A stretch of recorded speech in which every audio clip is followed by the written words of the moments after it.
దేవుని పరిశుద్ధ గణనామమునకు మహిమ కలుగును గాక. ఆమేన్. క్రీస్తునందు ప్రియులారా, దేవుడు తన మహాకృపను బట్టి మరలా నూతన ఉదయకాల సమయంలో అనగా 20వ దినం అద్భుతంగా దేవుడు 8వ మాసంలో నడిపిస్తున్నాడు. అందుని బట్టి ఆయన ఉన్నతమైన నామమునకు ఘనత కలుగును గాక.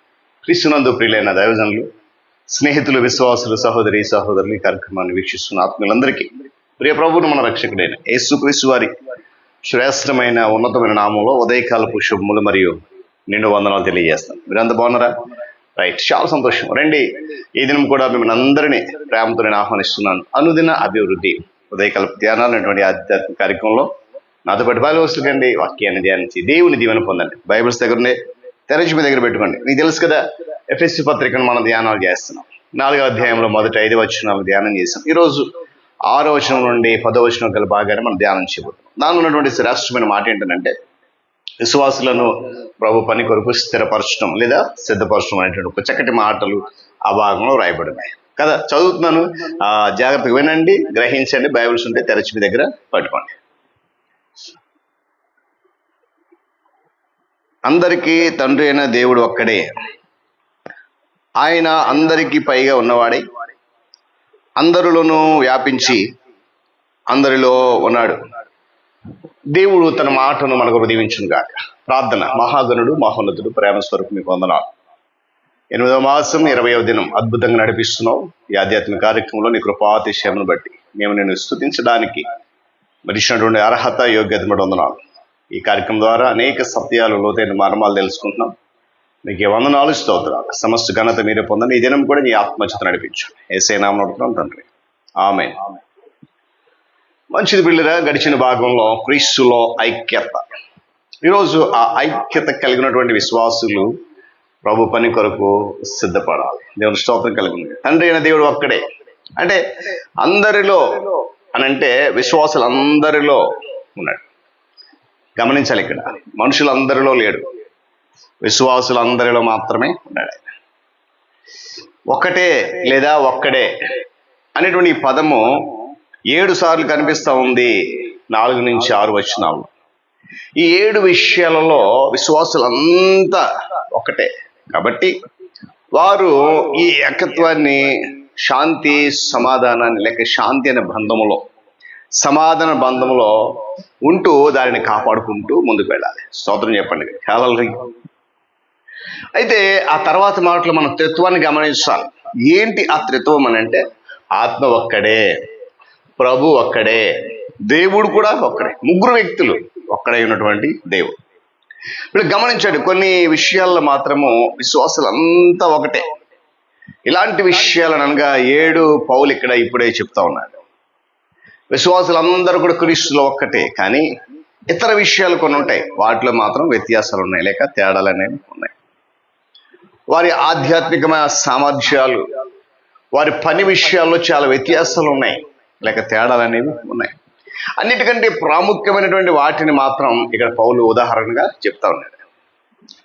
దేవుని ఆత్మ ద్వారా విశ్వాసులందరూ కూడా ఒకే ఆధ్యాత్మిక శరీరంగా ఐక్యమయ్యారు అంటున్నాడు. స్తోత్రం చెప్పండి. హల్లెలూయా.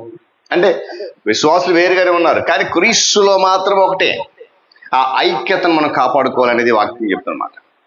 ఈ ఆధ్యాత్మిక శరీరంలో ప్రతి విశ్వాసి ఇతరులందరికీ చెందినవాడు. గమనిస్తున్నారా? ఉన్నటువంటి విశ్వాసి ప్రతి ఒక్కరు కూడా తన కొరకే కాదు, ఇతరులందరికీ కూడా ఆ విశ్వాసం చెందినవాడు. దేవుడు విశ్వాసులందరికీ కూడా ప్రతి ఒక్కరికి కనీసం ఒక సామర్థ్యాన్ని ఇచ్చాడు. ఇది లేదు అనడానికి లేదు. తర్వాత వచ్చిన ఆ వరమును ఈవిడ కృపను గ్రహించబడిన మాట అక్కడ ఉంది. అంటే ఆ శరీరంలో ఉన్నటువంటి ప్రతి ఒక్కరు కూడా ఇతరులకు ఉపయోగకరంగా ఉండాలని ఇలా ఇచ్చాడు. ఎవరికి వారు వ్యక్తిగతంగా సొంత అభిప్రాయాలు, సొంత పనులు చేసుకోకుండా ఇతరులకు కూడా ఉపయోగకరంగా, ప్రయోజనకరమైన వారికి ఉండాలనేది దీనికి వాక్యం చెప్తున్నమాట. ప్రతి వ్యక్తి కూడా తన సమర్థత ఏంటో గుర్తించి దానిని తన సొంత ఘనత కొరకు కాకుండా, తన సొంత ప్రయోజనం కొరకు కాకుండా, ఆ సమర్థత ఏంటైతే ఉందో దానిని దేవుని ఘనత కొరకు, ఇతరుల మేలు కొరకు ఉపయోగించాలి. అది దేవుడు చెప్తున్నమాట. స్తోత్రం చెప్పండి. అపోస్తలుడు పౌలు ఎఫెసీ సంఘం అదే చెప్తున్నాడు. ఈరోజు పరిశుద్ధాత్మ దేవుడు నీకు నాకు అదే మాట చెప్తున్నాడు. చూడండి, పాపాన్ని, మరణాన్ని, అపవాది సేనలన్నిటిని కూడా జయించినటువంటి యేసుక్రీస్తు ప్రభువారు పరలోకంలోని సియోను పర్వతానికి ఆరోహణం కావడం అనేది దీని అర్థమై వస్తూ ఉంది. 8వ వచనంలో ఆయన ఆరోహణమైనగా పైకి వెళ్ళిపోయాడు.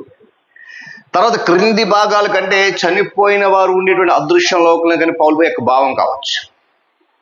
ఏమండి, తండ్రి అయినటువంటి దేవుడు తన కుమారుని లోకాన్ని పంపించినప్పుడు ప్రజలందరి కొరకు చనిపోయాడు, శిలువ మీద తిరిగి లేపబడ్డాడు, అదృశ్య లోకం వెళ్ళాడు, మరలా తండ్రి దగ్గరికి వెళ్ళాడు, ఎక్కిపోయాడనే మాట రాశాడు. అంటే సర్వమును నింపబడడానికి, సమస్తమును నింపే విధంగా ఇర్మీయా గ్రంథం 23:24 తండ్రి అయినటువంటి యెహోవా దేవుడు దీనిని చేసినట్టు రాసి ఉంది అక్కడ పాత నిబంధనలో. ఇక్కడ క్రీస్తు ప్రభు వారు దీనిని చేసినట్లు చూస్తున్నాం. యేసుక్రీస్తు ప్రభు వారు తండ్రి అయిన యెహోవా దేవుని యొక్క అవతారము, ఆ రూపము అనడానికి ఇది మరొక సూచన. స్తోత్రం చెప్పండి. హల్లెలూయా. ఏమండి, రాయబారులు ఉన్నారు, ప్రవక్తలు ఉన్నారు, సువార్తను ప్రకటించేటువంటి ప్రచారకులు ఉన్నారు. అంటే వీళ్ళందరూ కూడా క్రీస్తు ప్రభు వారి యొక్క శుభవార్తను ప్రకటిస్తూ వివరించి చెప్పేటువంటి ప్రత్యేక సామర్థ్యం గలవారన్నమాట. రాయబారులు అంటే క్రీస్తు శిష్యులు, ప్రవక్తలు, సువార్త ప్రకటించారు. వీళ్ళందరికీ దేవుడు ప్రత్యేకమైనటువంటి సామర్థ్యాన్ని అనుగ్రహించిన విషయాన్ని ఇక్కడ గమనించాలి. ఏమండి, దేవుని మూలంగా పలకడం అంటే దేవుని నుండి ఒక సందేశాన్ని పొందుకొని పరిశుద్ధాత్మ సహాయముతో దానిని మనుషులకు అందించడం. గమనించాలి, ఆ సందేశము భవిష్యత్తుకు కూడా సంబంధించింది కావచ్చు, ప్రస్తుతము కూడా కావచ్చు. గమనించాలి ఈ విషయాలు.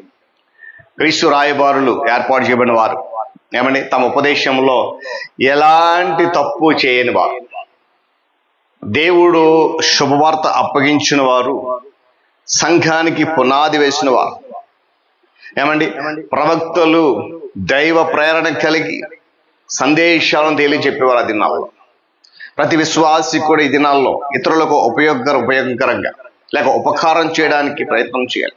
కానీ కొందరికి అలా చేసేటువంటి ఒక ప్రత్యేకమైన సామర్థ్యం ఉంటుంది, దేవుడే ఇచ్చాడు. కాబట్టి ఆ విశ్వాసులుగా ఉన్నటువంటి ప్రతి ఒక్కరు కూడా ప్రభు పని చేయడానికి సిద్ధపడాలి, ప్రభు కొరకు నిలబడడానికి సిద్ధపడాలి, ప్రభు పరిచర్యలో పాలుభాగస్వాములకు సిద్ధపడాలి. ఈ లోకమంతలో శుభవార్త ప్రకటిస్తున్నప్పుడు దాని కొరకు కూడా సిద్ధపడాలి. కనుక పౌలు చెప్పిన ఈ మాటలు మనం అందుకే అన్నాడు, తండ్రి అయిన దేవుడు ఒక్కడే.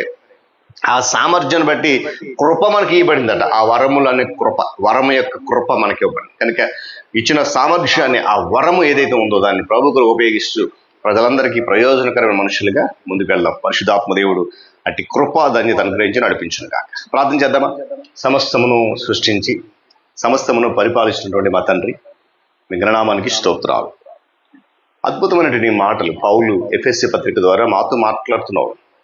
ఆ సత్యాన్ని మేము గ్రహించి గమనించేటువంటి ధన్యత మాకు ఇచ్చు. అయితే విని వెళ్ళిపోయేవారు కాదు, విని వాటిని క్షుణ్ణంగా పరిశీలన చేసేవారిగా నన్ను నడిపించండి, బలపరచండి. క్రీస్తు యేసు వారు ఉన్నతమైన నామమున ఉంటాను. ఆమేన్. తండ్రి దేవుని ప్రేమ, క్రీస్తు వారి యొక్క కృప, పరిశుద్ధాత్మ సహవాసమైన సన్నిధి కావాలి సదాకాలం మనందరికీ తోడని నడిపించును గాక. ఆమేన్.